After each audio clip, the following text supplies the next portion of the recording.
No, the thumbnail isn't clickbait. In fact, right now we're this close to seeing this meme become canon. After all, only Petra is left standing against Aldebaran. Although let's not kid ourselves, we all know Aldebaran is going to lose.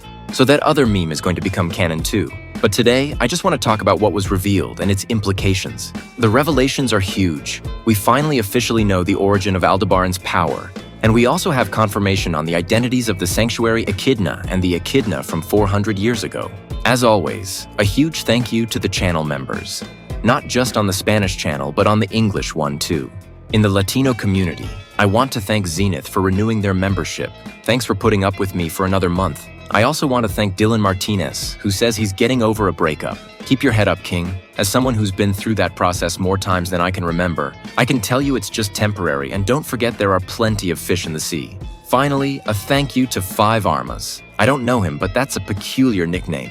No new members on the English channel, but thank you to all the faithful longtime users. But let's not drag this out any longer. Welcome to the analysis and breakdown of Arc 9, Chapter 55.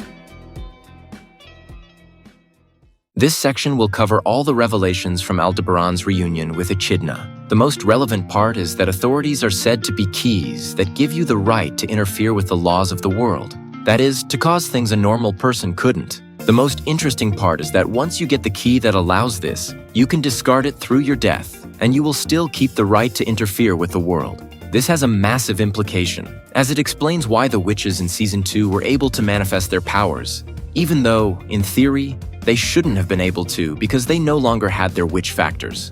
The worst part is that the author tricked me. In side stories, the series was implying that if the witches could use their powers, it was because they were in Echidna's dream world, a world created from a forgotten technique. It was the properties of this world that justified the witches' use of their authorities. But now we see that's not the case. I'll take this opportunity to mention that while we know certain things that will happen later, thanks to the third sanctuary trial where Amelia saw the future, the author actually shared dialogues on his Twitter almost a decade ago that will occur in later arcs. For example, back in 2015, he wrote the dialogue for Priscilla's death. Apparently, that scene was something he had planned 10 years ago, and I'll leave my source on screen so you can check my words. But as I said, this isn't the only example. In those dialogues, we see the witches talking and seemingly using their powers again in the real world. This is strange because they shouldn't be able to use their powers, since they don't have bodies.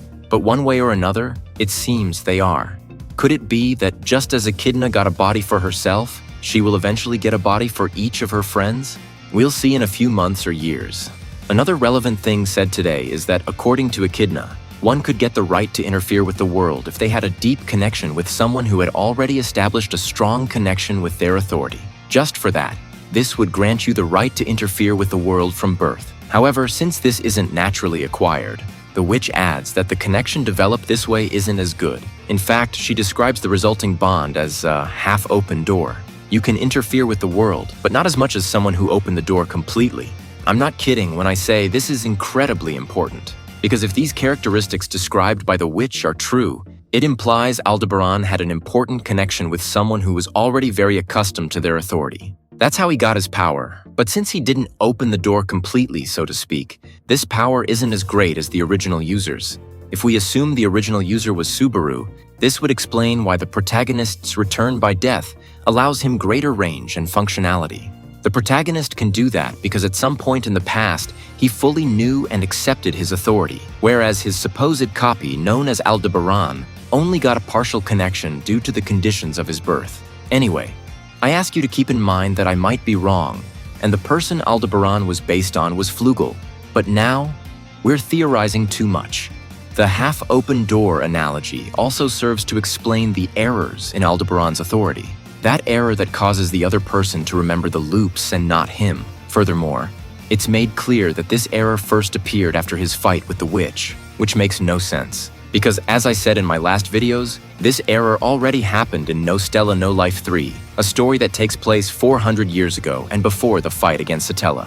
Honestly, it's very weird to me that the author is forgetting this detail, which causes a huge contradiction in the current events of Arc 9. No Stella No Life 3 is a story that came out just a few months ago, so the details of that story should still be relatively fresh in his mind. Unless, of course, the author did it on purpose to give us a surprise. Anyway, we'll see what happens. By the way, an interesting detail few noticed is the way the text writes the name of the echidna speaking with Aldebaran. While the echidna from the reunion is referred to as Witch of Greed, the echidna from the past is referred to as just Witch.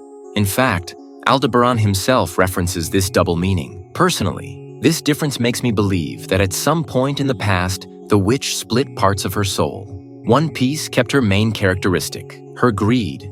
Another side kept her feelings. And another side kept whatever remained of the original echidna. But remember, this is just my interpretation. But to close out this part, it's told that Aldebaran fought against the witch, and even though he used everything to defeat her, he failed.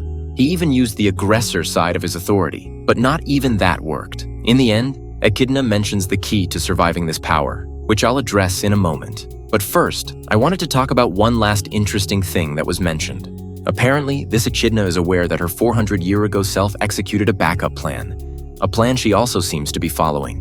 In fact, in Season 2, she seems to mention this plan when she sees Subaru. I hope we get answers soon, but let's move on to the next part of the video.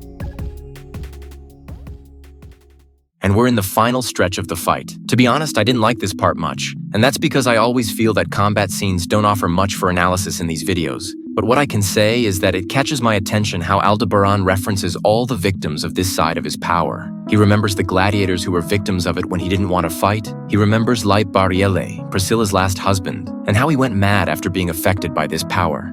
Finally, Yae is also mentioned. Since Aldebaran follows his no-kill rule, he feels terrible about the victims this side of his power causes. The victims develop severe mental damage that permanently affects their lives. In fact, Bariele wasn't an ordinary man. He was a former military man from Lugunica, even Wilhelm's boss in his youth, and a villain who wouldn't hesitate to murder innocents. This shows he had some mental fortitude, but even so, it didn't help him when he was affected by this power. It's said he was left in a state very similar to Subaru in Season 1. He was so catatonic that, after his defeat, the nurses in his mansion had to take care of his needs. I know this all sounds very bad for Ram, but again, we know from the future Emilia saw that he will eventually heal and return to his usual self. The same goes for the others who fell in combat. We know that in the future they won't have serious after effects, so don't worry about the others' condition. Although, something I'm very curious about is that apparently Ram, before falling, left a message for his allies.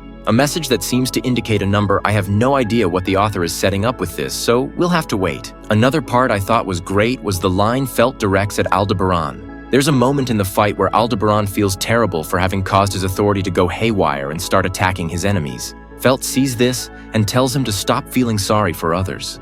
The text doesn't specify it, but I think Felt feels that Aldebaran's act of pitying others is, for her, a way of saying the traitor isn't taking the situation seriously, and that's insulting to his rivals, who are taking it seriously. Then, without meaning to, Felt says something that cuts Al deep. She accuses him of being someone who has no self. Let's recap. Aldebaran is someone nicknamed the Following Star and was created based on someone. I don't want to say he's a clone because it hasn't been technically confirmed, but I think the most insulting thing you can say to a clone is that he has no personality or identity of his own. On top of that, Felt said it with such conviction that for a moment, Aldebaran sensed Priscilla's personality in her. And this is what finally pushed the traitor to voluntarily use the side of his power he repudiated against his enemies. One last interesting observation I just realized is that the reason Al's victims go mad when it's their turn to be the aggressor isn't just because they experience the loops over and over, but because each loop carries a mental load and effort, a load Aldebaran trained for, while an average person has not. Although today's chapter also mentions these loops carry a load on the heart, for some reason I don't understand. While those affected could deal with the load of a few loops, a point simply comes where their mind and heart just can't keep up, and that's when they collapse. Basically, this is what Petra was aiming for when she used her power on Aldebaran, but the traitor still needs to be cornered a bit more to be pushed to the limit. Currently, the only one left standing is the kid, but I don't think the others can be considered defeated just yet. That's because the loop Aldebaran trapped Petra in is one where her companions don't collapse instantly. Instead, there's a margin of a few seconds where they are still at 100% capacity. My bet is that Petra will manage to break Aldebaran's territory, not only because she already has experience with how this authority works, but because she also has Subaru's ghost supporting her and discussing their options. Honestly, I'm not worried about her because at the beginning of the episode, during Aldebaran's and Echidna's chat, the witch showed there's a way to survive this variant. I think if the author showed us that condition today, it's because he will eventually have Petra use it one way or another. Besides, let's remember Aldebaran said his domain's conditions only work within an area. If you leave the area, the domain breaks. Petra currently has an authority that lets her close the distance in no time. So, yes, I can imagine Petra breaking the domain and thus freeing her allies from the effects of Aldebaran's power. Since, as I said, she has a few seconds to make this move. Let's also remember that Amelia and Rem have yet to appear. So, another possible scenario is that Petra breaks the domain, and just when Aldebaran realizes he has to defeat her with his own hands, the reinforcements will arrive, thus extending the final volume of the saga. But that's been everything for today. Sorry for not giving you a long video, but the episode was short compared to the previous ones. Remember that I've opened commissions for YouTube Shorts, which will help offset the channel's administrative costs. So if you want to support the channel, I'd really appreciate it. Finally, as I always say, a like and a comment help more than you know, so consider leaving your opinion on today's chapter. See you in the next one.